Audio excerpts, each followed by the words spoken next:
afternoon, Brollies. You may recognize me from previous course series. My name is Marina Pretorius. I'm an organizational psychologist, and I'm currently consulting for Brol and working closely with the group Human Capital team.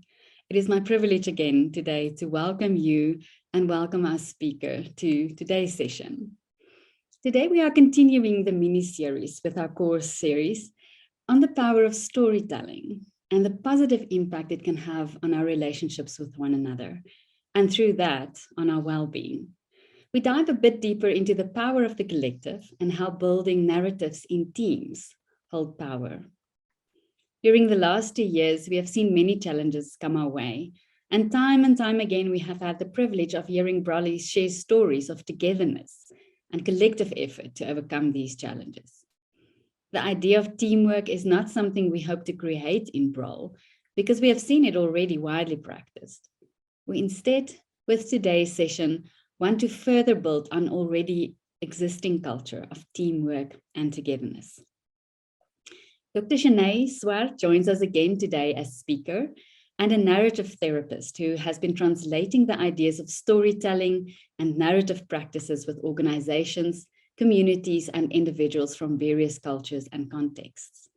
Her work builds on the gifts of narratives, human connectedness, diversity, and transformation, and that inspired her book called Reauthoring the World, the Narrative Lens and Practices for Organizations, Communities, and Individuals. For the last 20 years, she has been exploring how we can take back the pen and reauthor with dignity and beauty our human presence in the world. As always, please participate in the conversation, and you are welcome to post any comments or questions that you might have in the chat box. We'd love to hear from you. Welcome, Shanae, and thank you for joining us. We look forward to hearing your insights and learning from you today. Thank you, Marina. And it's a great honor to be with you again this afternoon to talk about stories and the impact that has on our teams. I've been journeying with many teams over the last 20 years in stories that are stuck and stories that are hopeful and stories that need to shift and stories about the future. Of where an organization or a team is heading, or what are the wildest dreams that they are hoping for. And so it's a great honor this afternoon to share a couple of these ideas with you that you can go back to your teams and try out. And to begin with, I would love for you that are on the call to answer the following question. It's in the chat, and you are welcome to answer the question in the chat. If you think of your team, what would you call the story of your team? If you had to give it a name, like the title of a book in a chapter, almost like the big Brol book with all of the teams. And what would you call the story of your team? You don't have to say why you say so. So I know some of you are thinking, oh my goodness, if I say my team story is called We Are Cliffhanging, then it might be a career limiting move. So please don't feel that you'll be judged. It will only be an invitation to your team members or somebody else to say, that's an interesting name for a team story. So we already have, thank you, Elaine, fun and hard work in the office is the name of the team story that she's part of. So please, you're welcome to write it up. There are diversity of team stories. The Dependables is another team story. And they are all unique. You can have the same team members that would have different kinds of stories and different names for stories. They are all openings for us to say, give me a peek into how you see the team showing up. So as I speak, you're still welcome. Oh, there they come in. The Blacklist, hoo-ha, surviving in survival mode, superheroes of systems. Beautiful. Thank you so much. The Incredibles. So as I continue talking, you're so welcome to, as it comes to you, you can say, I think the name of the story of our team is this, the A team. There are also a diverse teams that bring diverse gifts to an organization, and therefore they are also diverse in how they see their part in a larger organization. Thank you so much for those that have participated in the chat. So I want to introduce you to a team story that I was privileged to work with from 2016 to 2019. I call them Marianne's team, and they were a team within Tourism Flanders in Belgium, and their work was to create accessibility for people in poverty and people with disabilities, mental or physical, to be able to go on holiday. And these people have never gone on a holiday before. So this team of about 20 were enablers of these holidays. So when I met them in 2016, they were quite despondent. They felt that their work wasn't appreciated. The part of their team and their organization was called Everyone Deserves a Holiday. And they felt that they weren't heard, that the work wasn't important. In Dutch, in Belgium Dutch, there's a saying, in Flemish, there's a saying, their work is only fluffy. That would be the English explanation. But in Belgium, it would be called geitenwolle sokken, which is directly translated as goat socks. It's fluffiness. And so they were navigating in this world where people thought that their team's work wasn't important, how they did it wasn't right, it was all fluffiness.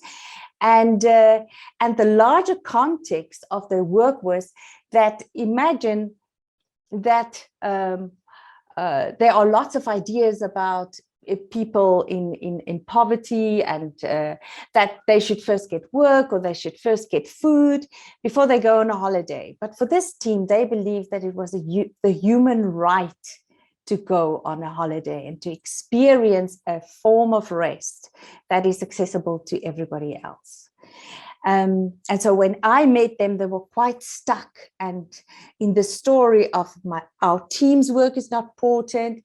We can't really communicate it outside, and people don't think that value what we are doing. So that was the initial conversation when I met the team. Let me quickly share my screen with you. And here is a picture also of them in the last, a couple of them in the last almost session that we had together before the lockdown and COVID happened. So I'm going to weave their stories throughout my explanation about team stories, why it matters, what is important about it, and what you can do as a team to be really participants in the writing of the stories of your team. So firstly, no team is an island. Our teams are hugely connected to the organizations that we are part of, the families and the support systems that we come from, the regions that we're in, the country that we're in, the continent on which we work, and also in the large global setup. So our stories are connected to, and all of these connections also influence our stories as a team, what is possible for our team and how we see ourselves. I always like to tell the story to explain these different, almost, let's call it meta stories that influence our team. David Foster Wallace told about the story about the three fishes. So once upon a time, there was an old fish and two younger fishes. And the old fish swam past the two young ones on a bright sunny day in the ocean. And the old fish asked them, "Boys, how's the water today?" And the two young ones swam on, and they stopped and said, "What the hell is water?" Now, all of your teams, if you are a marketing team, you are swimming in the world of marketing, the world of competition, the world of selling, or the world of communication, of telling the story outside your organization. The world of finance, all of those things we take for granted. And sometimes we don't even notice that we are swimming in water. And this is the water that influenced our story. And this was also true for Marianne's team, that they were swimming in a world of leisure and travel, which is a middle class thing. You know, you work very hard, then you earn money, and we're in South Africa heading for our December holidays. And then you are allowed to go on a vacation to rest. So in that world, they were bringing holidays to people that weren't part of that cycle almost. And how do you then talk and communicate a story of people's dire experiences and what a holiday could mean to them? So your question then to your team could be, what is the water that you are swimming in? What is the larger story that impacts on your team's story, that influences what is possible for you as a team? The next thing is that all of your team have these crosses, have these moments, have these experiences. And the question is, what are the moments that you as a team are then connecting? So we as human beings have the powerful gift of making meaning. We connect experiences. And the question that you can ask yourself, if you think of that name that you gave the story of your team, what are the moments and the experiences that you are connecting, that you can bring as evidence, saying, this is why I say we are the A team, is one of the names that I saw. But what happens, we also tell stories over and over again. And sometimes we don't question the stories anymore. We don't ask, are there other stories that are also ready to be seen and noticed as we are writing it as a team? The very important thing is, you know, we can think of stories as once upon a time stories, but stories are very powerful. They have shaping capacity, and they maintain what is possible for ourselves as teams. So if we think that we're connecting the dots as a team, we can say, I am this person in my team. It has a huge influence. We make conclusions. If this is the story of the team, if we're the A team, for instance, what does it make me? What is my role and my gift in bringing the A team into being? Then if we are the A team in the larger role organizational story, what is the gift that the A team then brings to the organization? But then there's for me a larger gift also, that teams also bring a gift to the world.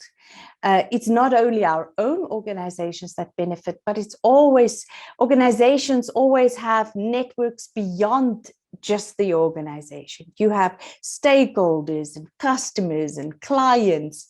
I once was part of a big gathering where they invited all the stakeholders, and there were about 100 people.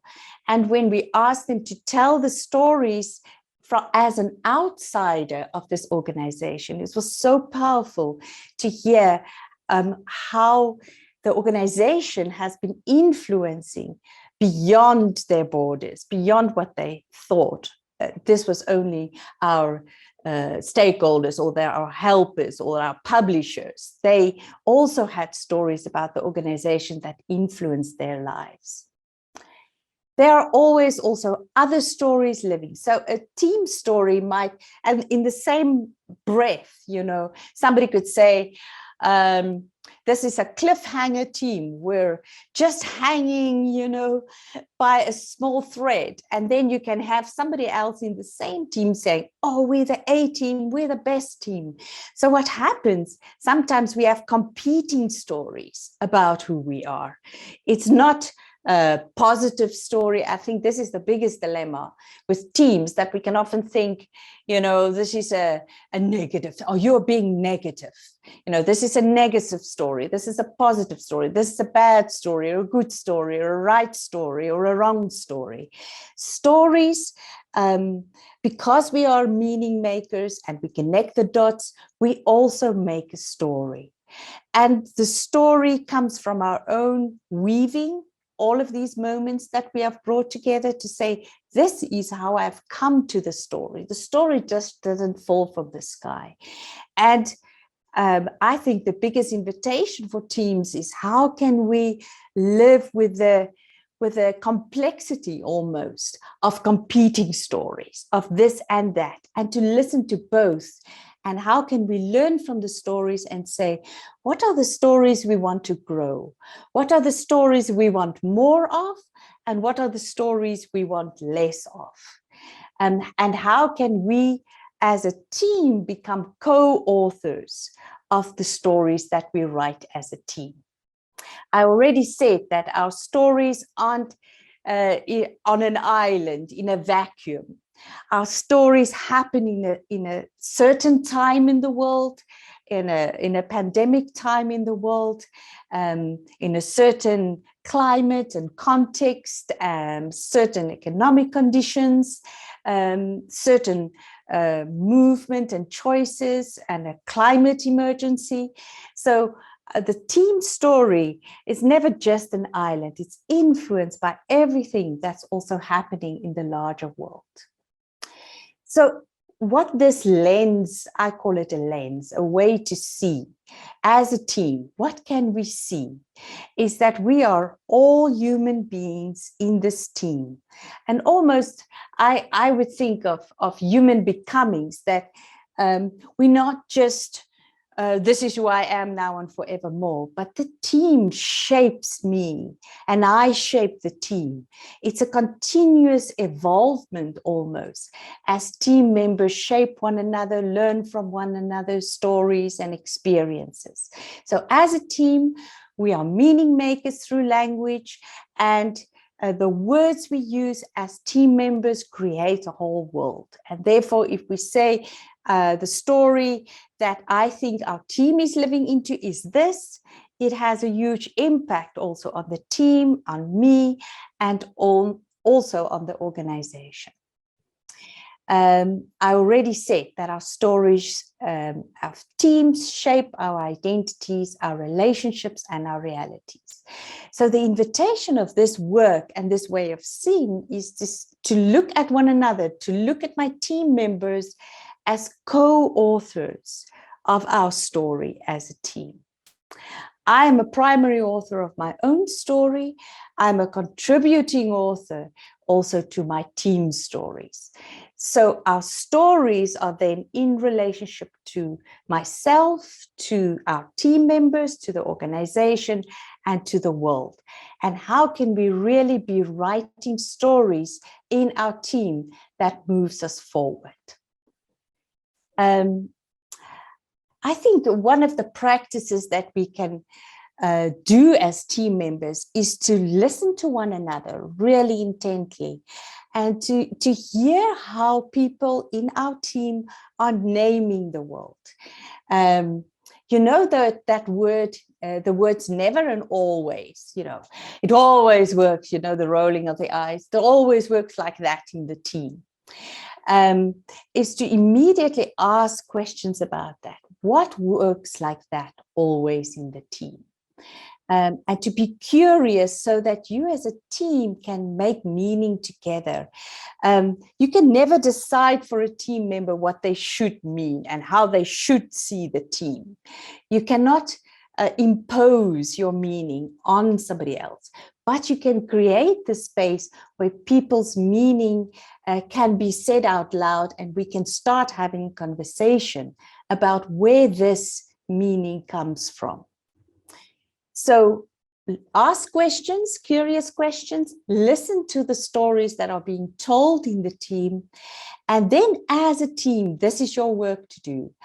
What are the stories we are telling and living that we want to grow and that we want more of? And what are also stories that we want to say, we want to separate these from these stories, or we want to challenge these stories because they don't move us forward. We want less of these stories. And I think the redignifying practices for me, I also shared it last time for our individual relationships, but I think it's super important. If we want to write stories together as team members, if we are in relationship to stories as co-authors, then we have to create brave spaces where we can tell the stories without feeling, you know, when people say, you can't say that. No, that's not that. I remember once I was in a leadership meeting and I challenged the story. I asked a question and somebody said, you are like the axe against the story of our team. And if you're not allowed to ask questions and to be part of the meaning making, you are excluding people from the co-authorship of that story. So that's very important that we include people into the meaning making of stories. And so I just want to go quickly again around this redignifying practices, because if we want to write stories together, all stories need to be able to live and breathe, to be known, so that we can ask, do we want more of this or do we want less of this?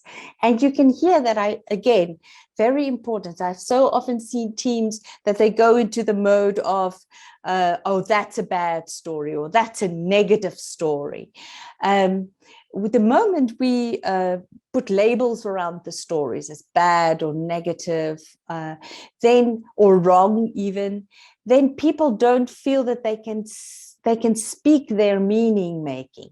And so the invitation always remains the openness to let stories be, and when they've been spoken and we see their effect, to say, now, is this story helping us to move forward, or is this story getting us stuck?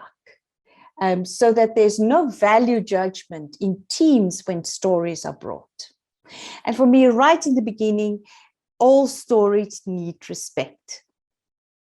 The word respect comes from the Latin word spessere, which means to look or to see. So can we look and see? And the word is again. See the stories again. Look again if this story is life-giving almost to our team. We always judge, as neurobiologically, we've been trained to be afraid of what we don't know. And socially, we've been trained to be afraid of the other, and also other kinds of stories. So the redignifying practices is an invitation to bring dignity to all stories, and to all the tellers of the story. So instead of judging somebody as super negative, to say, how can we be carefully curious as a team? Tell me more. Where does this come from? Before we judge and jump into framing and labeling people. And this can also happen with teams. Hey, I don't know in your organizations, but sometimes in organization, you know, a team is looked at, this is a fragmented team, or this is, and other people take the storytelling rights of teams and label them and say, this is that kind of team, or this kind of team. We assume about one another in a team often. We think we know what is happening from previous experience. How can we stop ourselves in teams and ask questions that we really don't know the answer to? And How can we listen in ways where we use people's words in the questions that we ask? Very important. The way they name the world. So, for instance, sorry for the A team, I keep on using that as an example, but the A team, for instance, somebody says, I would call the story about him the A team, and you change it to the good team or the best team, then that's not exactly the words that that person used. Tell me about the A team. What does it mean for you? Take me to a moment that would help me understand why the A team would be what you would call the story about team. So oftentimes when people are in a team setting, we want to help and fix them. We have our capes on and we want to rescue. You cannot think like that. You cannot see it in this way. So instead of that, can we be open to be surprised by people that we already made up a story about in our team as this or that? How can we remain open to really hear the story out? I've so often seen in teams that people keep on telling the same story because they've not been properly heard. So how can we hear the story and be open even to change my mind about something that I thought was a particular way? Then oftentimes if we in that first loop, we judge, we assume about you, we want to fix you in our team, and then, oh boy, the advice comes. We want to also tell you how to be as smart as we are. So instead of advice, can we really regard others as authors? And can we really see our team members as co-authors of the stories we write as a team? And then lastly, can we, instead of compliments, can we see one another in a team and see the work? So oftentimes people bring more, and this is what I found in organizations. So oftentimes people bring more than they are paid for.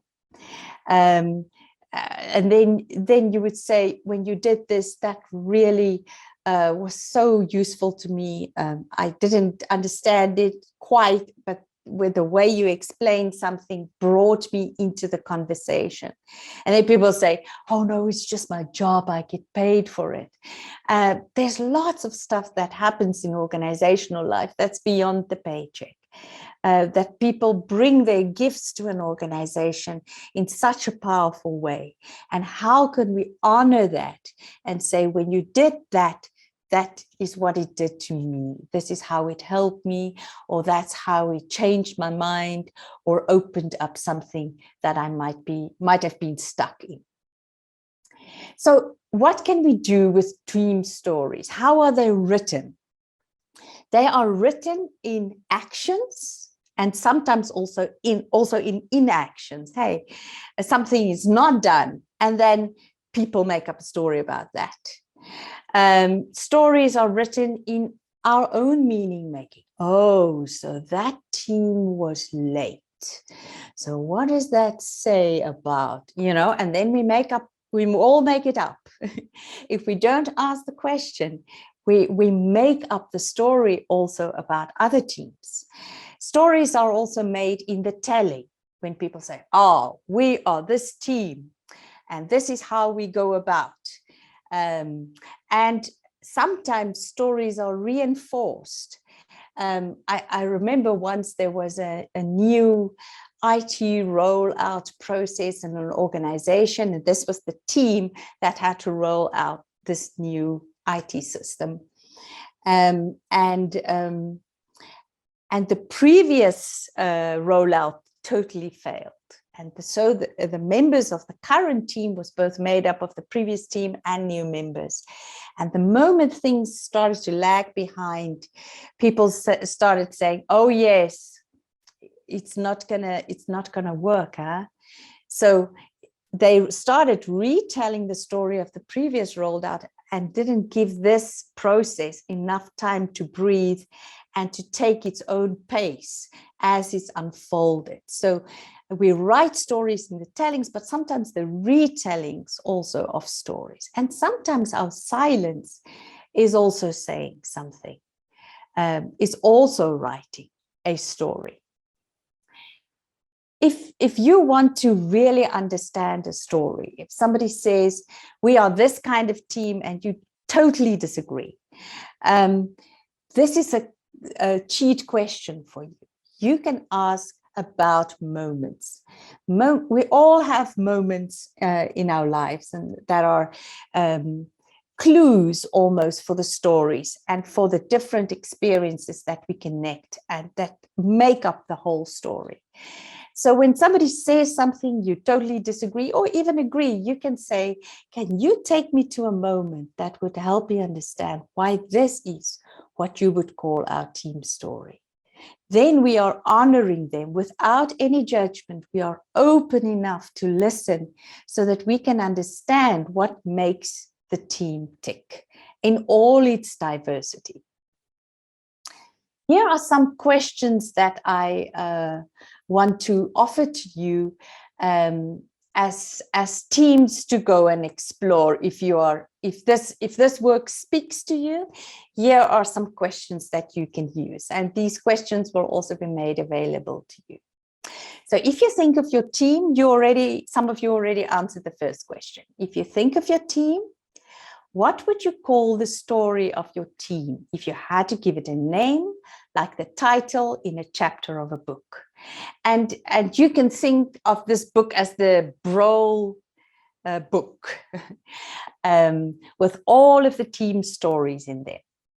If you had to provide an image, if you would magically have a illustrator with you and they could quickly draw, if you had to provide an image that goes with the title, what would it look like also?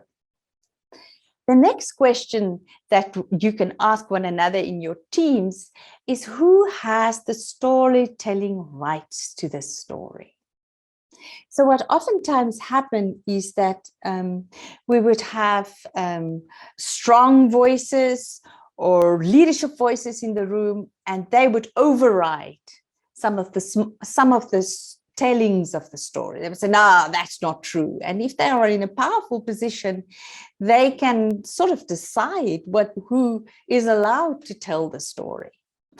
So the question always, and sometimes I think, my apologies for interrupting myself, what sometimes also happens is that another team has the storytelling rights to your team. They would consistently label you and tell who you are and what is possible for you. So those are kind of questions.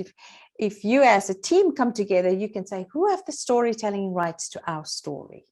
Is it us telling the story, or is it another team telling the story? Is it the leader telling the story?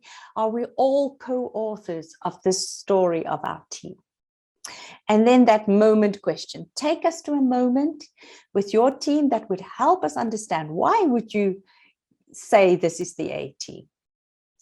Or why is this the image of the story? What happened? Who was there? What can you see, smell, hear, or feel in that moment? Our stories are not just our opinions about our team. Our stories are based in real life experiences of our team. And so therefore the moments are the clues that make up the stories we have about our teams. And then our stories of our teams also have a history, a whole history line. So when first did you notice that these kinds of moments are happening in your team? Sometimes, especially if it's a problem story in a team, a problem story wants to make us feel that, oh man, we have been a terrible team all our life. But sometimes if we just stop and ask, when first did I notice that these kind of moments are happening? People realize, oh my goodness, that happened when the pandemic started, how fascinating. So it's about 2 years, that this story is old, that the age of the story is 2 years old. But problem stories in teams sometimes make you feel it's been there forever, since the birth of our team, we've been struggling with this. Sometimes problem moments start when something structurally changes in an organization. I remember 2 executives fighting consistently in a board meeting, an executive meeting. And when they looked at the problem, they saw, oh my goodness, HR was structurally set up for the 2 of them to fight consistently. And when they saw that, they could team up against the story that they wanted less of. And so it was so fascinating. They told me when they first attended their executive meeting again, everybody was like pausing, waiting for them to fight, and they weren't fighting. And then they almost didn't know what to say. So this is very important, that stories also have a timeline. They have a beginning, and they started somewhere. And why and what happened and what invited them. And then how are these kind of moments influencing us as a team? How is it influencing you? How is this story influencing the relationships in the team? How is it influencing the work that is being done? How is it influencing the large organization? How is it influencing the world? And how is it influencing the future of your team? So our stories, sometimes people feel that we have to get to the right story, if we have to fight which is the right story about a team. I think the influence of stories are more important even. How do these stories influence what is possible in our team? And then the next question, are these kinds of moments something you want more of or less of in your team? And what are the actions you want to take as a team to grow moments you want more of and to separate from moments you want less of? So these questions are available if you want to try it out with your team. Let me quickly, next one. So healthy teams, how can we write stories? Firstly, hold the brave spaces of respect and dignity that make the stories visible so that we as a team can choose again.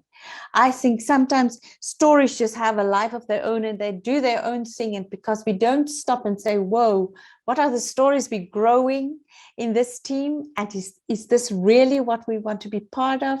Because they're not visible and we can't be in relationship to them, they sometimes just go on. And so when we stop and we create the brave spaces to have the conversation, they become visible and we can choose again. It's important that these spaces don't have any judgment. There are multiple stories and we are all in relationship to them, and we can always choose the relationship again. These spaces are beautiful spaces where we can make meaning together. We can cultivate stories we want more of, and we can challenge and separate from stories we want less of. We can also explore moments that support the stories. So the clues are in the moments. When this happened, that is the kind of stories that grows. Then we can say, how can we have more moments like this so that our team grows in this aspect? We can also explore how the context of the region, our organization, our country, our continent is also impacting on our team story. And then it is because stories are on the move. Sometimes you say, oh, we have the story and now we'll die by this story. No, we are living beings in living systems in relationship to a bunch of stories. So we have to continually listen and ask questions about the stories and hear, oh, this sounds like a new story that's developing in our team. What is the impact of this story?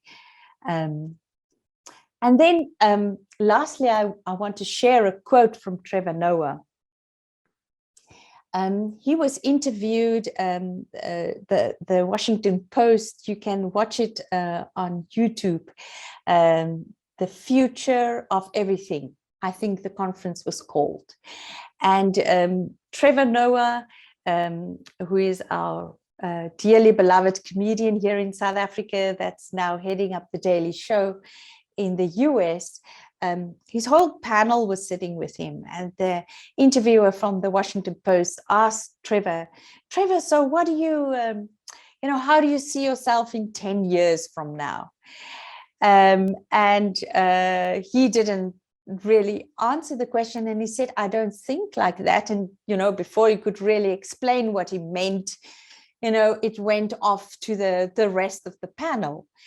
And the guy next to him said, oh, I want Trevor's job. And then it came back to Trevor. And then he said, what he meant was that so often when we think strategically, we think as a team, where do we want to, end? And then we kind of work back. But he says, that the things we do right now determine the future. So it's another way of thinking. It's the stories we grow, the stories we support right now as a team that determines an alternative future, not only for your team, but also for this organization. And he says, and that's when he said, into the future determined by the now. And for me, the now determined by the stories we come alongside as a team, the stories we want to grow, the stories we want to support, and the stories we say, this story is not taking our team forward. This is the story we want less of. So what are the things that we can do so that story we don't have such a strong relationship with anymore?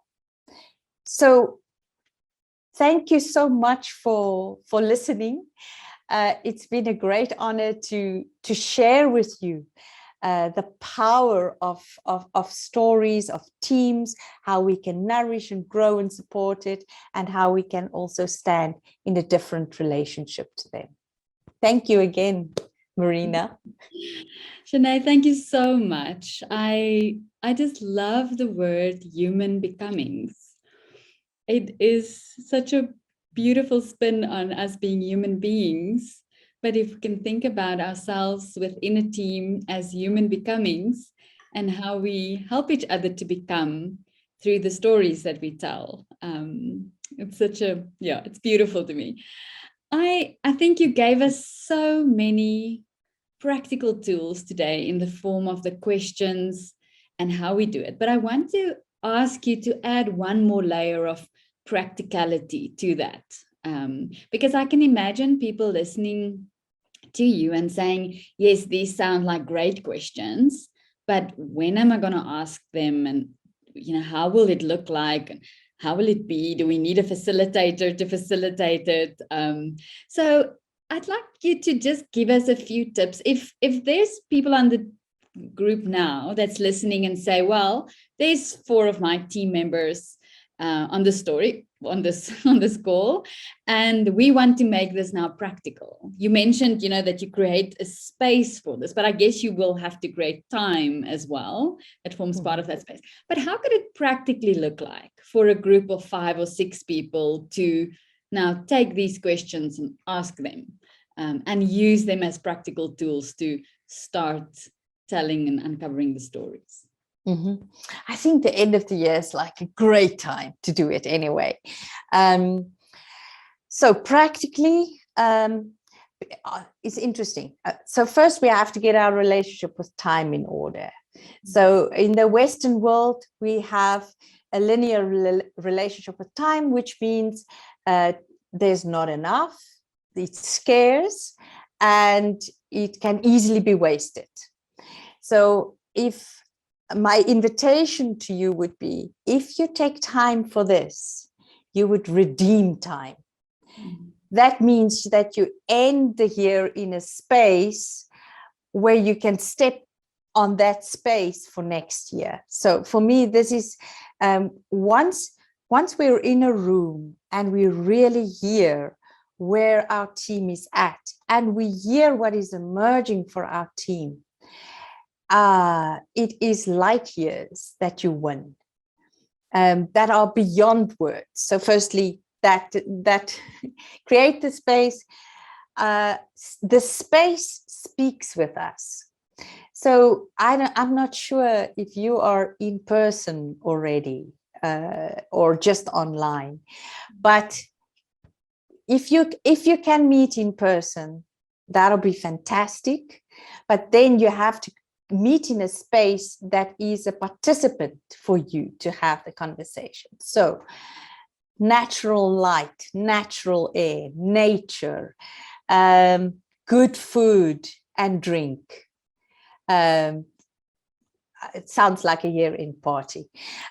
So that's very important for me. Our stories live in natural spaces, and they are welcomed in their spaces. I still use a flip chart.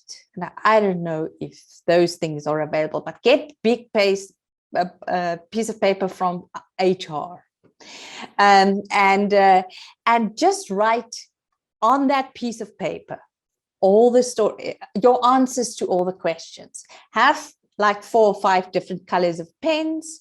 Have good food and drink while you have this conversation, and go through the questions and write the different kind of stories, what they are about, and when you look at the whole picture, write summaries of answers on the flip chart, one flip chart. And then look at it and ask yourself, what themes are emerging as you see all of these answers? Make the stories you want less of red, for instance, and make the stories you want more of green. Simple things. Be playful about it. Stories, especially problem stories, want to make themselves super important and very serious. But when you put them on a piece of paper and you look at them in the big picture of all the stories, they all kind of put themselves back into place. I don't think you need a facilitator. If you have the redignifying practices with you, no judgment, no assumption, blah, blah, blah, you should be fine. You don't need a facilitator. Have all of the colors, one flip chart, piece of paper, and put it all on one piece of paper, and then look at it and say, what is it saying about our team? And make meaning together. And maybe there's a third story that's emerging that you want to say, we didn't even notice you before, but now we can see you. I don't know, Marina, if that is useful. Yes, it is very useful. As you were talking, I was also thinking about if it's in a Zoom environment. Another practical way is to just, in your regular team meetings every week, is to give one person at a time a chance to tell their version of the team story, so that, again, in terms of our relationship with time, that we spread it out. And say you have a weekly meeting, that you give each team member in the team a chance to share their story. Then the rest of the team have a week or a few days to think about that and to process that, and maybe to ask those curious questions. But yeah, I think the bottom line is that we have to recognize that we do tell stories all the time, and that we do that in any case. So why not just give ourselves and each other space to tell the stories that we want more of, and also tell the stories that we want to separate from, so that doesn't continue to define our team. I'm just reminded as you speak, there was this one experiment that they did, and I think that's also what the stories invite us into, to experiment with the kind of things that would bring us more of this story. And there was this larger organization where people didn't feel cared for. That was the dominant story. So the story that I wanted less of is that we don't feel cared for in this organization. And all they experimented with is to provide double-ply toilet paper. And all of a sudden, the story shifted. Not in totality, of course, but I think sometimes when we think of our team stories, we think, it's going to be hard work, this and that needs to happen. But sometimes it's something simple, like creating a space where we can listen to one another's stories, and all of a sudden the story shifts.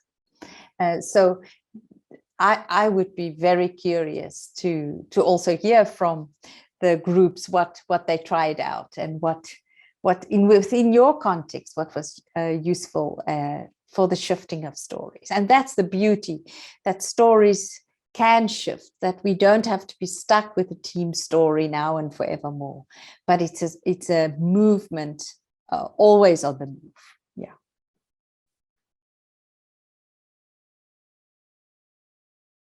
Marina, can you just unmute? If there are any other questions or comments that you'd like to ask, on how to use these tools more practically, you're also welcome to ask Sinead. Sinead, I'd like to ask one more question, and this is specifically around the stories that we want to separate from. How does that practically work for a team to start changing those stories how do you separate from the stories that you don't want more of by using these tools that you've Yes, of course. Yes. So the stories we want less of, I think, firstly, how do we separate from stories? We see where it started. Oh, this is interesting. So it started once we started a new system, or maybe we didn't meet anymore regularly. Then it started. So firstly, noticing when the story started, this is stories that we want less of, and how it influences our lives. And then to say, what are the things that we are doing? Because stories just don't fall from the sky. Hey, we are participating in them. So then the question is, if we look at the moments of this story, what are we doing to create the story? So if we are co-writers also of problem stories, we have to ask ourselves, what are the practical things that we do to make this story live in our team? And then we can say, okay, if this is what we're doing, what are the counter practices? What are the other things we can do so that we are no longer in this strong relationship to the story? I remember I was working with a bunch of students, and they said they are no longer gonna they don't want to exclude one another. Again, it was around diversity and inclusion, and I said, so what are the things you're actually going to do to be in a different relationship to the story of exclusion? And then one person said, I'm no longer going to put my rucksack next to me so that nobody can come and sit next to me. I'm going to put it on the ground so that somebody can come and sit next to me that I don't know well. And so that people see that I want to include you. So that is a practical thing that one could do to separate from a story of exclusion, for instance. But when we see the moments, or in the moment, if we look at the moments when it happened, what happens in moments give us the clues of what we can also not do and do to shift the story. Beautiful.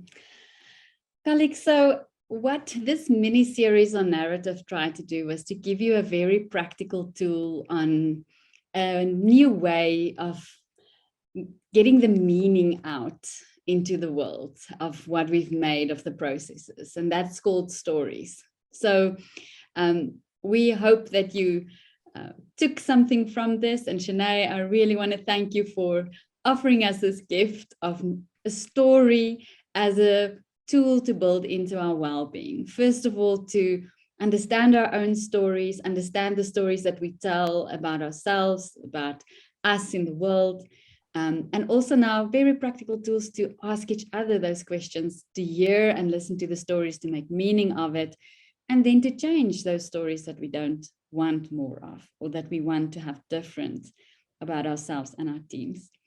Thank you so much for empowering us with that. And I really want to encourage all of you to go out and ask one other person one of the questions that you've heard on this session, so that we can start reauthoring the way that we want to talk and tell the stories of our teamness and of our well-being.